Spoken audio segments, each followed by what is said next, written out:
Pilipinas, kumusta po kayo?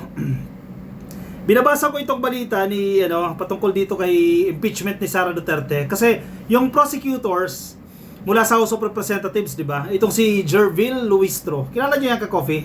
Of course, kilala ninyo. Yung matapang na mambabatas, pakita ko sa inyo. Yung matapang na mambabatas diyan po sa Batangas. Yan. Madalas makita niyo sa mga balita yan ka-coffee. Siya yung isa sa tatayong lead ng prosecutors once na mag-proceed na po ang impeachment trial dyan po sa Senado. Matapang to ka-coffee, abogado, matalino. Napakinggan na natin ito ka-coffee, paano ito mag-interpolate noong panahon po ng mga hearing ng Quadcom. Sabi niya, matibay ka-coffee ang hawak nilang ebidensya.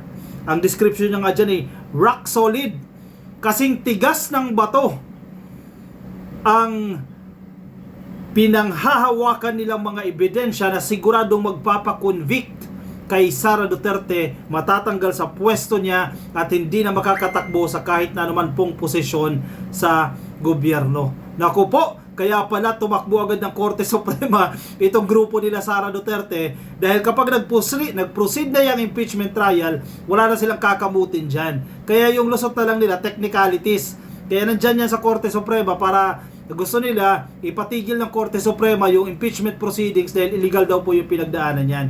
O sige, ano tong sinasabi na matibay, na rock solid daw na pinangahawakan ng prosecutor laban dito kay Sara Duterte? Iiyak talaga mga DDS dito Iiyak sila dyan once na mag-proceed na yung trial kasi ang tingin ko nga dyan, baka si Bato na solid supporter yan ni Digong, baka bumoto yan para ma-convict si Sara Duterte. Yan ang basa ko dyan. Sige, basahin natin itong balita ka-coffee mula sa One News. Impeach complaint, rock solid, says prosecutor. Matibay. Very confident sila. Nung isang araw, nabasa rin natin yan. Parang sinasabi nila 10/10. Kumbaga 100% na makukonvict nila si Sara Duterte. Kasi ako rin convinced talaga ako ka-coffee. Matibay yung ebidensya nila dyan. Kasi kung babalikan mo yung Quadcom, yung hearing na yan, binantayan din natin yan Maraming testimonya doon, yung mga opisyal ng Department of Education. Umamin sila under oath ka-coffee.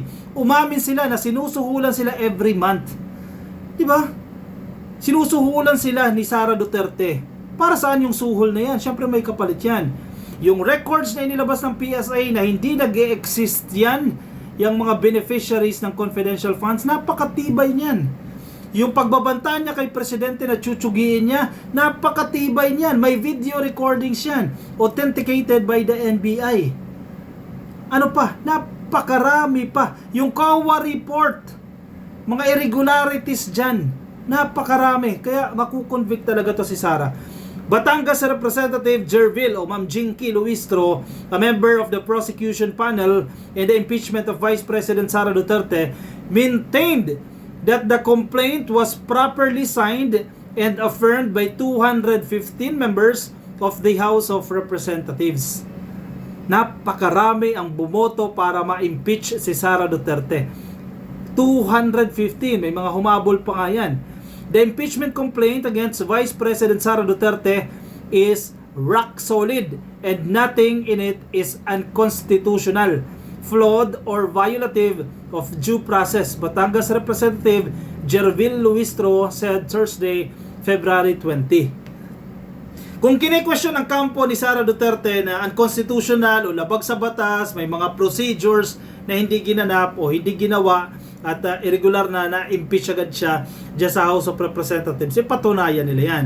Kasi sa side nila Kong Jinky, matibay-tibay ang pinanindigan nila, dumaan yan sa tamang proseso, matibay yung kanilang mga ebidensya dito sa impeachment na yan.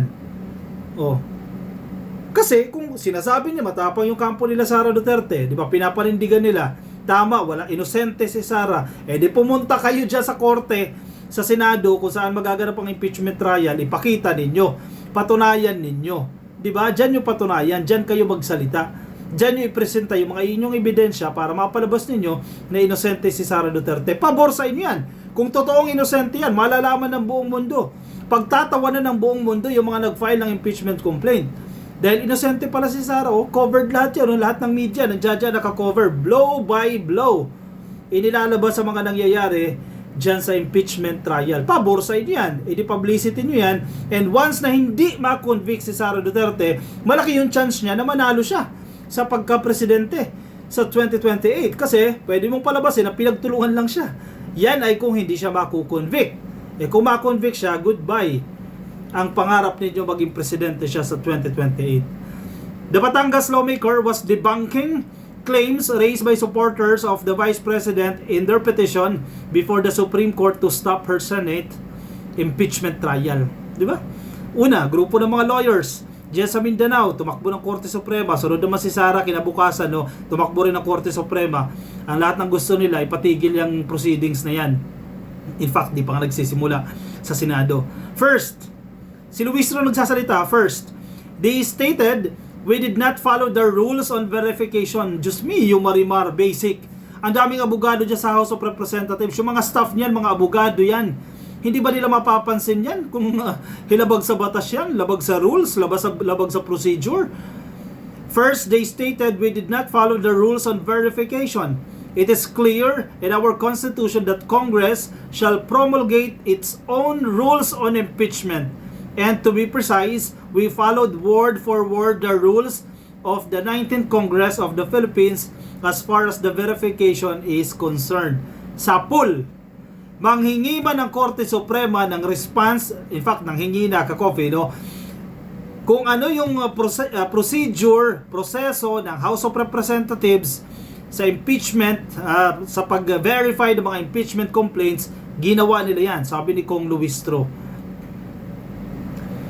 Luistro, a member of the 11-member House Prosecution Panel, said in a television interview, she stressed the complaint was properly signed in the firm by 215 members of the House of Representatives. Baka sabihin na naman nila, peke yung mga pirma na yan. O kalkalin nyo na yung mga pirma. For sure, mabi-verify nyo naman yan kung peke yung mga pirma. Second, they also made mention that the verification was only inserted days after the filing in the Senate. That is not true. Yun yung kine-question nila. Kasi may naging magic daw. Wala raw verification, etc. Nahuli daw po yung verification na yan. Ipasa daw muna sa Senado. That is not true. As a matter of fact, during the caucus, which is the same time when the 215 members of the House affixed their signatures, the verification page was already incorporated in the complaint. Sabi ni Luistro. Mabilis naman yan Ang daming ebidensya naman dyan. Hindi ko alam kung anong pinaghuhugutan. Mema na lang talaga ka-coffee itong kampo nila Sara. Mema na lang talaga. May maidahilan lang para kahit papano hindi sila bugbog na bugbog. Kailangan nila kaunting punch. O yan, takbo sila ng Korte Suprema. Kahit alam nila na hindi matibay yung pinanghahawakan nilang kaso o ebidensya. It was on the same day. It was on the same occasion where the congressman made an oath in connection with the verification needed for the impeachment complaint, sabi ni Luistro. Hindi ko alam kasi kung sino yung nagpapakalat ng fake news. Mula dyan sa House, congressman din yan, ka-coffee. Siyempre, ang theory natin dyan, nanggagaling yan sa mga kaalyado nilang congressman. Sino-sino ba yan? Yung mga kaalyado nila dyan, mga kakampi nila dyan sa House of Representatives. Sila yung nagpapakalat ng mga fake news dyan O bumubulong yan, ma'am. O hindi dumaan sa ganitong process, ma'am. Walang verification na form, etc. etc. Walang verification na ginawa dyan sa impeachment complaint, etc. Ngay bumubulong yan, mga incumbent yan, mga staff yan na nandiyan dyan sa loob ng House of Representatives na chumuchuchu yan sa presidente o sa vice-presidente na ito yung gawin ninyo. Ang vice-presidente naman, maniniwala. O sige, convene ng mga lawyers. Halika kayo, magsama-sama tayo. Gawa tayo ng petition. Pasa natin ng Korte Suprema para pigilan yung trial na yan. Let us all be reminded, most of the grounds are subject matter of investigation in the Quad Committee and even in the Committee on Good Government, sabi po ni Luistro. Actually, dami nilang nakalkal na ebidensya sa mga ginawang hearing ng Quadcom at ng Government Committee, Good Government Committee. Napakarami nilang nakalkal na ebidensya. And under oath pa ka-copy yung mga statement na nakuha nila mula sa mga dating tao ni Sara. Dagdag pa niya, I wish to share that as early as last year when the 3 impeachment complaints were filed, there had been an individual evaluation from our congressmen, and it was because of the intercession of the political parties that made us team up with the 4th impeachment complaint to be able to catch up with the limited number of sessions that were remaining, saving the impeachment process from the alleged 1-year prescription period, sabi po ni Luistro. Isa-isahin natin yan. Tatlo yung nauna dyan, ka-coffee. Actually, nagalit nga tayo dyan eh. 'Di ba? Kay Velasco, kasi bakit pinatulog nila yan dyan sa opisina niya ng 2 months. And then all of a sudden, nagulat tayo, nandiyan na yung 4th impeachment complaint. Malamang sa malamang, and then in-archive na lang. Ibig sabihin, tinago na lang, o parking. Pinarking na lang yung tatlong nauna. Kumbaga, pinagsama-sama na nila doon sa 4th impeachment complaint. Yun yung sinisilip ng krampo nila Sara Duterte na gusto nila i-declare ang void yan. Kasi ang unang reason nga nila, dapat daw sa isang taon, isang impeachment proceedings lang daw ang magaganap. Wala pa nga proceedings eh. Filing pa lang ang nagaganap. Hindi ko alam kung anong pinaghuhugutan nila sa ganong statement na yan. Yun yung una na feeling naman pagkakamali, siguro hindi rin kapabayaan dahil wala naman silang violate na batas dyan kasi hindi naman nakalagay sa kanilang rules, no? Kung ilang araw dapat ipasa, nakalagay lang doon immediately i-endorse yan sa Office of the Speaker, pero yun na, pinabayaan ni Reginald Velasco. Then lumabas na nga itong 4th complaint na solid naman. Kumbaga, nagpasa ng 3, hindi pa ganoon kapulido kasi syempre magkakaiba naman ang pinaghuhugutan yan. Malamang sa malamang, yung pang-4 na yan, kumagat na yan doon. Kumagat na sa impeachment 1, kumagat na sa impeachment 2, impeachment complaint impeachment complaint 1, 2, 3. Kumagat na yan dyan ang mga grounds. Kumbaga, kinonsolidate na lang nila yan sa 4th impeachment. Na-review na nila yan. Kasi sabi ko nga, mga abogado yung mga yan, matatalino yung mga yan, maraming mga legislative staff yan na inaaral nila yan. Kaya hindi nyo malulusutan yan. Naghahanap lang ng palusot itong kampo ni Sara. For San Juan City Representative Isabel Maria Zamora, the impeachment complaints have laid down enough evidence to justify the perpetual disqualification of Duterte from holding any public office. Yan ang kinakagalit kasi nila kasi yan ang pinakamasakit na parusa sa isang politiko. Ang ma-disqualified ka na tumakbo sa kahit anong posisyon. Kasi kahit magkagawad siya dyan, hindi siya pwede. Kahit i-appoint siya as secretary kasi covered ang appointed niya, appointed positions eh.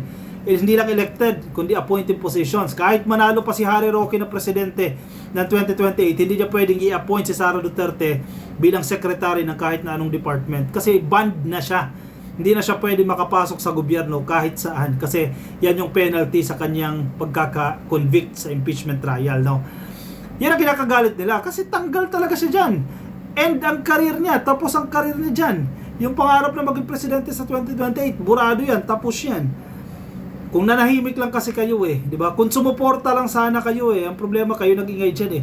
Marcos resign! Marcos resign! Marcos bangag yan, nagsisigaw dyan sa Liwasang Bonifacio. Nandiyan pa si Sara, pumunta pa. Hindi man siya sumisigaw pero nandiyan siya. Sinuportahan nila yung mga maisog.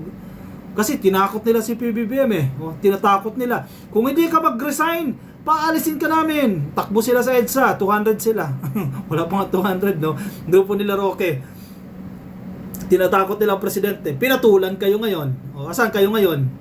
Bugbog kayo. Bugbog burn na tuloy kayo ngayon. Ay nako. We in Congress filed a complaint for impeachment because we have seen evidence. Sabi ni Zamora at a forum organized by the University of the Philippines College of Law. Zamora is also part of the House prosecution team. Magagaling ang miyembro ng prosecution ng HOR. Tingnan natin kung paano lalabanan niyan ng mga abogado. Sabi nila magagaling din daw yung abogado ni Sara Duterte. Sige, magpagalingan kayo dyan sa trial. Tingnan natin yan. So without going to the merits or to the evidence, it is our duty as representatives, as members of the Congress, to file this impeachment complaint because we saw grounds to support the articles that we have, sabi niya. In fact, yung 7 articles of impeachment, napakatibay niyang ka-coffee, solid yang may mga ebidensya. Kaya naniniwala ako dito sa grupo nila kung Luis Troy na makukonvict talaga nila si Sara Duterte. They are very confident makukonvict yan si Inday. She also stressed the importance of presenting evidence to the public during an impeachment trial as she scoffed at attempts by some quarters to belittle the exercise. Hoy, pinaringgan ng Iglesia ni Cristo. Bakit niya ipapatigil ang impeachment? Ano yan? Utos nga na sa saligang batas yan, ng konstitusyon. Bakit niya ipapatigil yan? Hoy, pinaringgan kayo. Oh. We need to reveal to the public the pieces of evidence that we have. It is not a waste of time. It is not a waste of resources, sabi ni Zamora. Correct. Yes, magastos. Wala tayong magagawa dyan. But utos ng konstitusyon yan. Magastos ang impeachment, ka-coffee. At kailangan ng oras dyan. Tama yung inyong analysis na yung ibang mga senador hindi makakapag-focus sa ibang mga legislative measures dahil nandiyan sila sa impeachment. But wala tayong magagawa dyan. Utos ng konstitusyon yan. Utos ng saligang batas yan. And even the president himself cannot stop that procedure. Diba? Kahit ang presidente mismo, si PBBM, hindi niya pwedeng mapahinto yung impeachment na yan. Baka nga ang Korte Suprema wala pang desisyon, diba? Pero yun din ang mga nababasa nating analysis. Even ang Korte Suprema, walang jurisdiction sa impeachment. Uy, sa pool. Yari kayo dyan. Oh. Ganun na lang. Hanap kayo ng ebidensya, patunayan ninyo na wala kayong kasalanan, patunayan ninyo na inosente si Inday, edi tapos ang problema. Irerespeto natin yan. Ako, promise. Kung magiging desisyon ng Senado, natatayo mga hukom, tatayo mga judge sa impeachment trial, i-absuelto nila si Sara Duterte, I will respect that decision. Kahit pa si Bato, bumoto pabor kay Sara, basta dumaan sa tamang proseso. Saka na tayo maningil sa mga senador na hindi tumingin sa merit ng kaso. But we have to respect that, and I will respect the decision of the senator judges. Wala tayong magagawa dyan. Yan ang utos ng saligang batas, and we have to follow.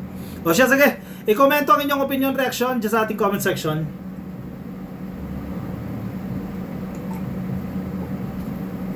Para mabasa rin po ng iba natin mga ka-coffee, yung mga nasa Facebook, pasuyin na lang, like and follow yung mga nasa YouTube. Click lang po na subscribe dyan sa baba and hit the notification icon para updated din po kayo sa ating mga bagong upload.